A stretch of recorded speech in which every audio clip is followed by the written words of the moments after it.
तो एक बार फिर से आप तमाम न्यूज़ मॉनिटर के दोस्तों का, दर्शकों का स्वागत है, खैर मकदम है। आपको पता है कि आज यानी 24 फरवरी से जो है झारखंड विधानसभा का बजट सत्र जो है शुरू हो गया है और ये 27 मार्च तक जो है बजट सत्र चलना है। लिहाजा इस लंबे सत्र में 20 कार्य दिवस हैं। आज पहले दिन राज्यपाल संतोष कुमार गंगवार साहब का जो है अभिभाषण हुआ। इस अभिभाषण में विपक्ष ने टोका-टोकी की और कई स्थानों कई मौके पर जो है कहीं न कहीं विपक्ष ने हंगामा करने की कोशिश की, लेकिन कुल मिलाकर आज का जो दिन है, आज का जो सत्र है, वो कहीं न कहीं पीसफुली जो है गुज़र गया है। लेकिन कल से ये सत्र पीसफुली गुज़रेगा इस बात की कोई गारंटी नहीं है। दरअसल आज राज्यपाल ने सरकार के द्वारा लिखित जिस अभिभाषण को पढ़ा, उस पर विपक्ष ने कई तरह के कटाक्ष किए, कई तरह की बातें कहीं और ये बताने की कोशिश की कि राज्यपाल ने जो कुछ पढ़ा है वो कहीं न कहीं वास्तविकता से परे है। लेकिन जो संसदीय परंपरा है और जो आपको पता है कि जो इस तरह के अभिभाषण जो राज्यपाल अभिभाषण देते हैं सत्र के पहले दिन, उसमें कहीं न कहीं सरकार की ही बातें कही जाती हैं, सरकार की बातों को ही आगे वो इनकरेज करते हैं, बढ़ाते हैं और ये कोई पहली बार नहीं हुआ है, लगातार इस तरह की चीज़ें होती रही हैं और ये कहीं न कहीं संसदीय संसदीय ये परंपरा रही है। बहरहाल विपक्ष ने इसको कहीं न कहीं खारिज किया और ये बताने की कोशिश की कि ये जो झूठ का पुलिंदा उन्होंने बताने की कोशिश की और कहा कि सरकार जो बातें कहवा रही है राज्यपाल से, राज्यपाल का कंपल्शन है, जैसा कि सीपी सिंह साहब ने भी कहा है। बहरहाल, अब दूसरी महत्वपूर्ण बात ये है कि आज जब सत्र के दौरान जब सत्ता पक्ष के और विपक्ष के विधायकों से बातचीत हुई, उन तमाम लोगों ने एक-दूसरे को घेरने की हर मुमकिन कोशिश की और इसका जो कल से जो असर है, वो आपको देखना मिलना शुरू हो जाएगा। उसकी वजह ये है कि आज अभिभाषण के बाद कहीं न कहीं जो है अब सरकार जो है चर्चा इस पर करेगी और लंबा सत्र चलेगा। 3 तारीख को जो है 3 मार्च को जो है बजट भी पेश किया जाएगा। बजट कैसा कुछ रहेगा, क्या कुछ रहेगा, उस पर देखना दिलचस्प होगा। लेकिन विपक्ष ने ये बताने की कोशिश की है कि चाहे मैया सम्मान योजना की राशि लंबित हो या फिर मैट्रिकुलेशन के पेपर लीक का मामला हो, रोजगार का मुद्दा हो, युवाओं के एस्पिरेशन का विषय हो, इन तमाम विषयों पर कहीं न कहीं सरकार जो है विफल हुई है।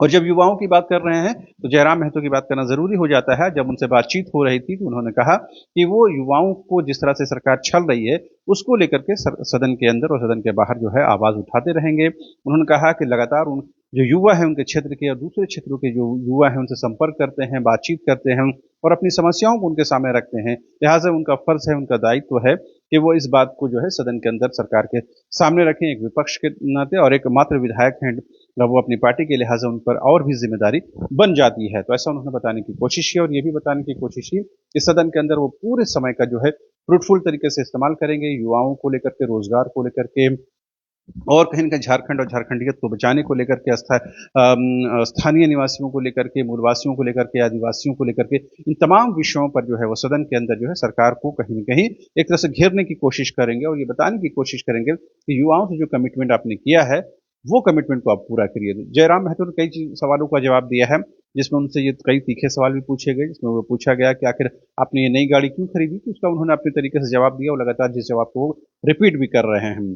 साथ ही उन्होंने ये भी बताया कि सरकार जो उनको आवास देने जा रही है, उस आवास को भी लेंगे, लेकिन उन्होंने कहा कि इस आवास का इस्तेमाल वो अपने निजी लाभ के लिए, निजी फायदे के लिए नहीं करेंगे, बल्कि क्षेत्र की जनता की सेवा के लिए करेंगे। तो जयराम महतो ने अपने तौर तरीकों से इन तमाम सवालों का जवाब दिया है।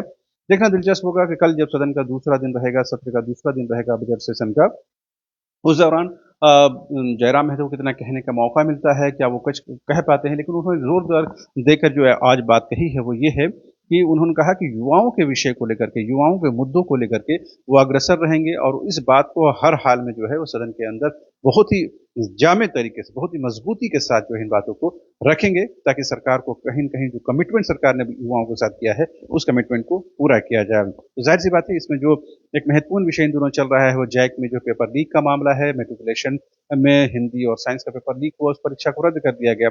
इस पर विपक्ष ने भी घेरने की कोशिश की है। जयराम महतो ने भी कहा है कि कहीं न कहीं वो लगातार इस बात को सवाल उठाते रहे हैं कि आखिर परीक्षाएँ पारदर्शी क्यों नहीं हो रही हैं। जहाँ तक मैया सम्मान योजना का है, उन्होंने कहा कि जब वो शुरू में उन्होंने ये बातें कही थी, उसको खूब आलोचना भी हुई थी, आखिर वो क्यों इस बात का विरोध करते हैं कि 18 से 50 साल की महिलाओं को जो है वो 2500 की राशि दी जाए। उन्होंने कहा अब देखने में ये बात समझ में आ रही है कि सरकार भी इस राशि को दे पाने की हालत में नहीं है और उन्होंने कहा कि इस राशि का सदुपयोग भी नहीं हो पा रहा है। लेकिन खास बात ये रही कि मैया सम्मान योजना को लेकर के जब कई लोगों से सवाल पूछे गए सत्ता पक्ष और विपक्ष की ओर से, तो कांके के कांग्रेस के विधायक जो हैं बैठा जी, उन्होंने कहा कि ये राशि अभी ज़रूरत नहीं है, अब अनकरीब जो है वो होली का त्योहार आने वाला है, लिहाज़ा होली में ये राशि दी जाएगी ताकि इस पैसे का सदुपयोग किया जाए। उन्होंने अपने तौर तरीके से इसका जवाब देने की कोशिश की, लेकिन सच्चाई ये है, सरकार जो है डुप्लीकेसी रोकने के लिए या फिर आधार से लिंक करने के लिए इन व्यवस्थाओं को कहीं न कहीं मेंटेन करने के लिए और इसको कहीं न कहीं पारदर्शी बनाने के लिए सरकार जो है अभी जो है उस चीज़ को कर रही है और जिसकी वजह से ये राशि मिलने में देरी हो रही है। लेकिन विपक्ष के निशाने पर हेमंत सोरेन की सरकार है और ये बताने की कोशिश है कि ये सरकार जिस कमिटमेंट को लेकर आई थी, खास करके रोजगार को लेकर के और मैया सम्मान को राशि के तौर पर 2,500 की जो राशि देने की बात थी, उन दोनों ही चीज़ों में सरकार जो है विफल रही है।